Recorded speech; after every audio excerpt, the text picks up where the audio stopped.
Seeing is believing. Dhamma Talks by Sayadaw Nyanabhasa. Talk 5. 3 Types of Dukkha. By listening to Dhamma Talks, one gains the truth knowledge. While listening to the Dhamma and directing attention toward the khandhas, by knowing their arising and passing away, the yogi gains functional knowledge.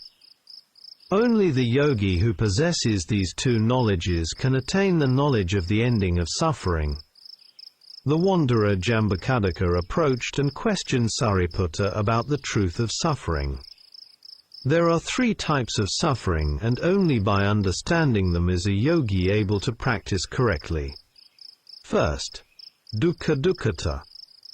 This is suffering due to pain, painful bodily and mental feeling. Unpleasant feelings such as numbness, aches and pains are called Dukkha Dukkhata. This type of suffering is known to everyone, even animals know it. Through this knowledge alone, one cannot realize the Dhamma. Only through understanding the second and third types of suffering can the truth of dukkha be realized. Second, Sankhara Dukkhata. This is suffering due to formations. All newly arising conditioned phenomena within the khandhas belong to this type of suffering. Because they are oppressed by constant arising and passing away, they are Sankhara Dukkhata. For example, when the eye comes into contact with a visible object, seeing consciousness arises. This arising itself is Sankhara Dukkhata.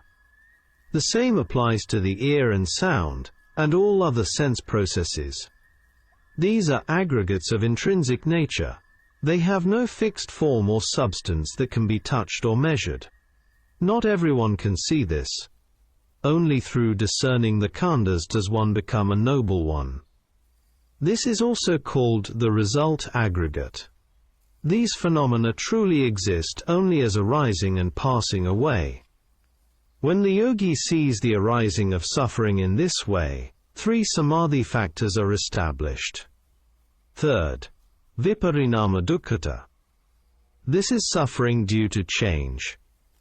The yogi, through watching and observing, sees the arising of Sankhara Dukkhata. When the yogi discerns its vanishing, Viparinama Dukkhata is known.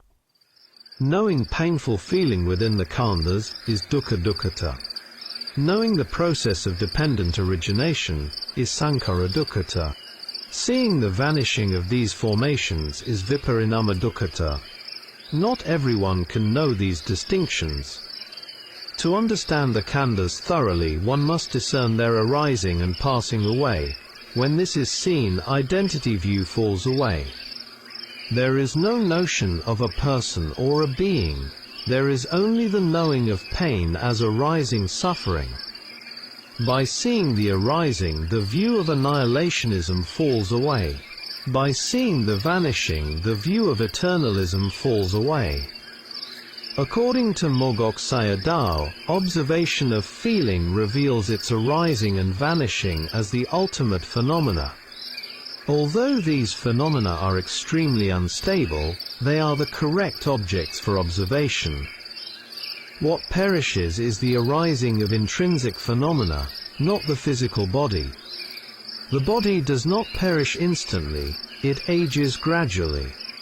Therefore, one must clearly understand the distinction between the physical body and the arising mental aggregates. In this way, one discerns both the suffering of formations and the suffering of change. Beyond the common forms of aging and sickness, there are innumerable forms of suffering arising each second within one's life. There are 2 kinds of death. Conventional death is only one event in a single lifetime, which is known by everyone. Insightful death, however, occurs in every moment. Every second, the old khandhas pass away and new ones arise. If you can see this insightful death, you will no longer fear conventional death. We cannot control the present body, but we can control the future arising of new khandhas. Before insight arises, we create new actions out of craving and clinging. Therefore, we receive new khandhas as a result. With insight contemplation, the seeing no longer connects with craving. The dependent origination process is cut off. It is like changing railway lines. One line leads to woeful births, while another leads to nibbana. When seeing is followed by its vanishing, the process leads toward nibbana. With right knowing comes right understanding and right view. All wrong views and defilements disappear. Painful suffering is known by everyone. Only those who possess samadhi can know the suffering of formations. And only those with wisdom can know the suffering of change. When one knows the arising and passing away of feeling, knowledge becomes right. The ultimate phenomena arise and perish. This is their true nature.